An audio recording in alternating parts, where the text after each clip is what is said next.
Hello, today I will read Numbers chapter 6. In chapter 5 it was about the the test of for an unfaithful wife and some more things. But now let's see what's next and let's start reading. The Lord said to Moses, "Speak to the Israelites and say to them, if a man or woman wants to make a special vow, a vow of separation to the Lord as a Nazirite, like a monk or something, he must abstain from wine and other fermented drink, and must not drink vinegar made from wine or from other fermented drink. He must not drink grape juice or eat grapes or raisins. As long as he is a Nazirite, he must not eat anything that comes from the grapevine, not even the seeds or skins." I don't know why. We understand vinegar or fermented drink or wine, but still, even raisins or grapes, maybe they have an effect. They have an effect. I mean, we see for sure that the grapes have an effect on our body, which is not very okay, or I don't know. During the entire period of his vow of separation, I mean, if you want to be holy or something, the wine, and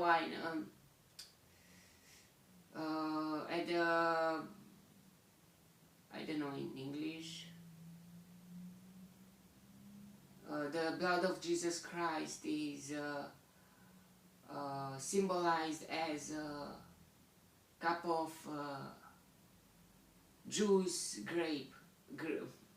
of grapes, or a wine, or even a wine. But still, I don't know. Let's continue. During the entire period of his vow of separation, no razor may be used on his head. Wow.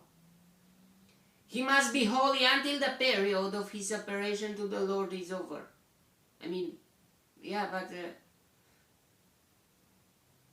we must be holy all the times, but we must. God help us, and yeah. And not just the holy. Holy is a very wow thing. And that is our fighting to make our character to be holy. Of his separation to the Lord is over. He must let the hair of his head grow long. Throughout the period of his separation to the Lord, he must not go near a dead body. Even if his own father or mother or brother or sister dies, he must not make himself ceremonially unclean on account of them, because the symbol of his separation to God is on his head. Wow. So without dead bodies, I can criticize a bit traditional religions. It's not holy to touch the dead bodies and to kiss those bones, or it is impure. It is not holy, even if they were saints. It is something forbidden, and it is not okay for us to do something like that. Even if his own father or mother or brother or sister dies, he must not make himself throughout the period of his separation, he is consecrated to the Lord. If someone dies suddenly in his presence, thus defiling the hair he has dedicated, he must shave his head on the day of his cleansing, the seventh day. What's the without grapes and let the hair grow? Interesting. And don't touch any dead bodies. Then on the 8th day, he must bring 2 doves or 2 young pigeons. Okay, for cleansing or something like that.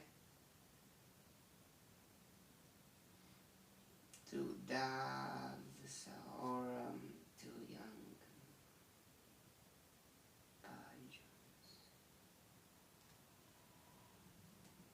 To the priest at the entrance of the tent of meeting. To the tent of meeting.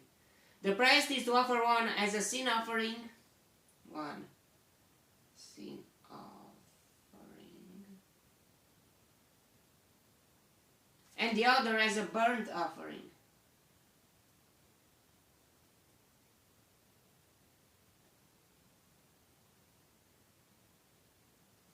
To make atonement for him because he sinned by being in the presence of the dead body.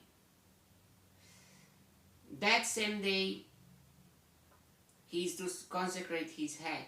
He must dedicate himself to the Lord for the period of his separation and must bring a year-old male lamb as a guilt. 1 year-old male lamb as a guilt offering. Guilt offering. The previous days do not count because he became defiled during his separation, so he must start over from the beginning. Now this is the law for the Nazirite when the period of his separation is over. We must do that kind of things too in our days, nowadays. I don't know why Pentecostal or evangelical religions don't have much, maybe some, but it's just, it's so. Not much. Monks.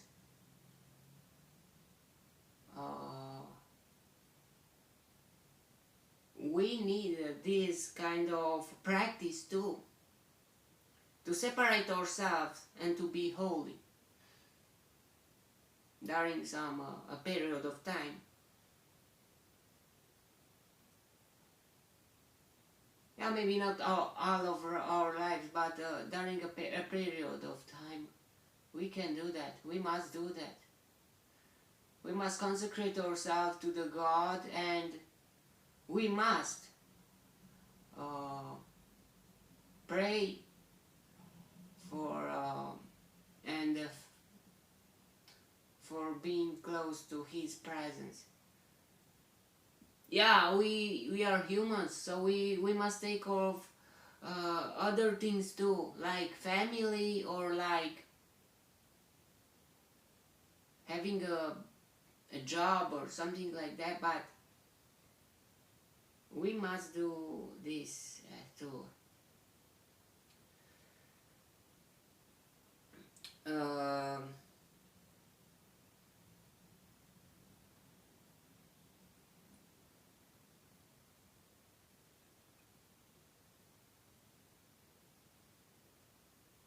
A year-old male lamb without defect for a burnt offering. A year-old ewe lamb.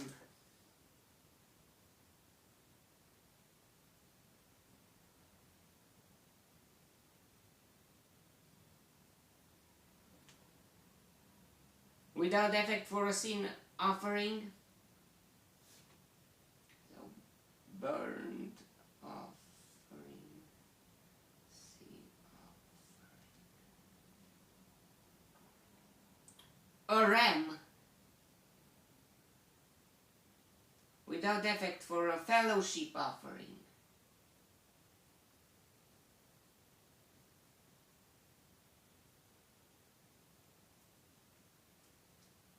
Together with their grain offerings and drink offerings. Drink offerings, but they should not drink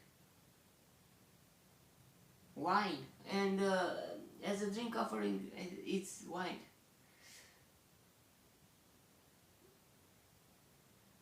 And a basket of bread made without yeast. So grain, drink, and basket of bread without yeast. Cakes made of fine flour mixed with oil and wafers. Cakes and wafers. Fine flour. I don't like my writing with this pen. Yeah, it's very important with the tool when you read when you write something.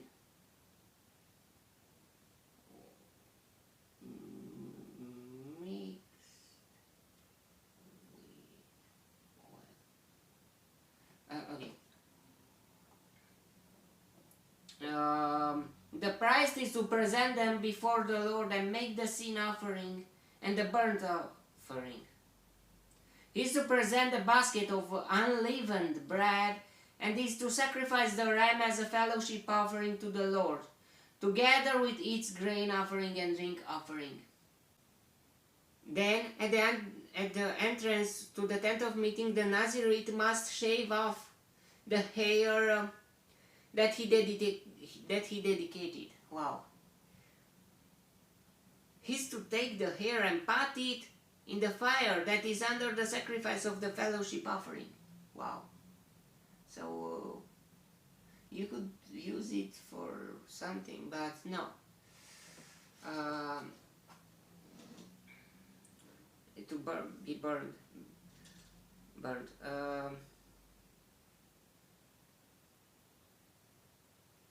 That is under the sacrifice of the fellowship offering.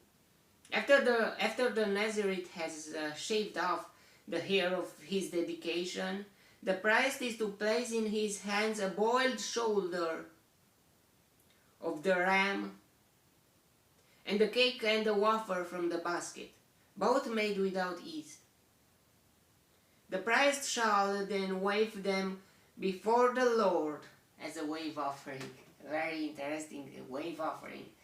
Waving is I really don't know what that means, what that really means, but it was that thing too.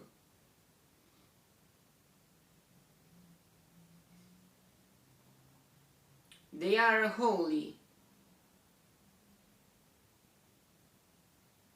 and belong to the priest, together with the breast that was waved and the tithe that was presented. After that, the Nazirite may drink wine.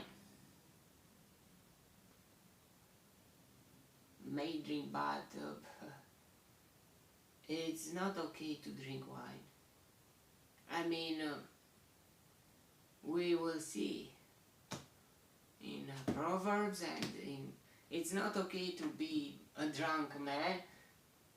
Yeah, but not to being a drunk or to drink. Yeah, but better not.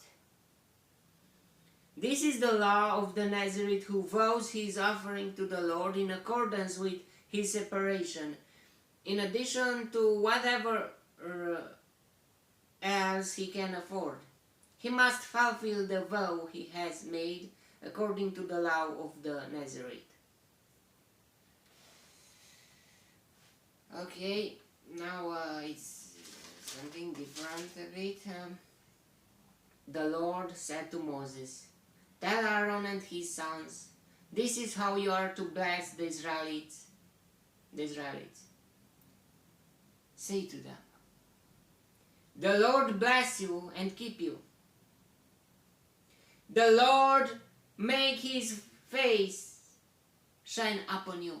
Wow. Bless and keep you. And then make his face shine upon you. We remember the Moses when he saw the gods very close, and his face was enlightened. I mean, was lighting. I mean, it was like a light on his face, and the people were scared.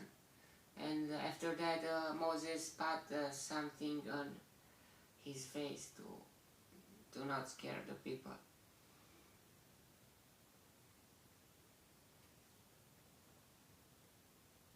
And be gracious to you. But what that means? The Lord make his face shine upon you. I mean, when other people see you, to see something from God, this person has something special. In this person we see God's presence or something like that. He's not God, but I mean, we are not God, but we are through Jesus Christ sacrifice, we can be God's sons and daughters, and we must have something from God in us. I mean, God's presence, not something. And be gracious to you. The Lord turn his face toward you and give you peace. Give you peace. So they will put my name on the Israelites, and I will bless them. Wow. What an interesting blessing.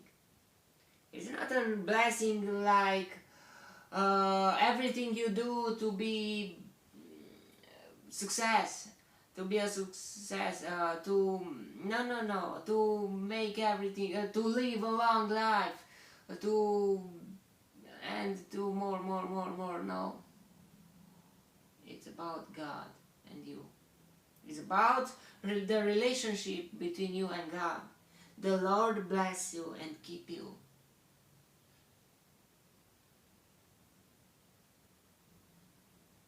If we belong to God, let it be like that until we die.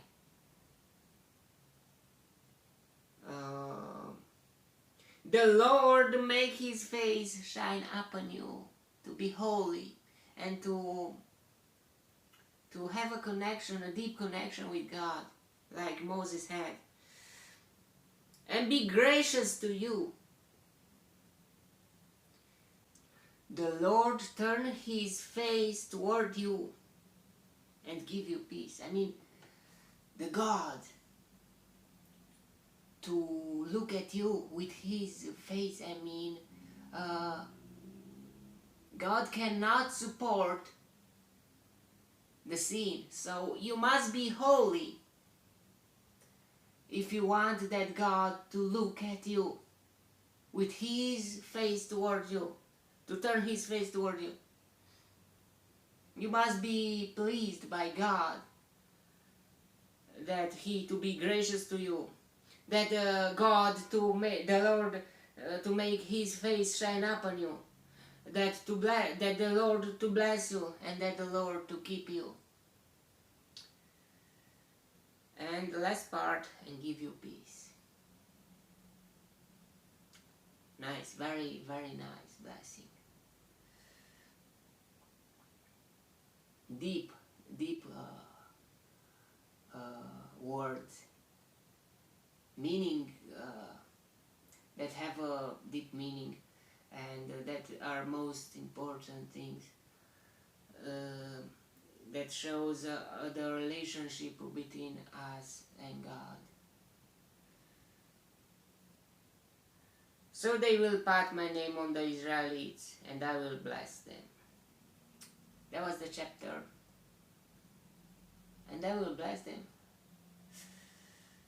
So that was the blessing, that God to be with you, and to have His presence always with you. May the God bless me, protect me, and elect me in the next chapter too. And if He wants, you will see me there too. God bless you all, and goodbye.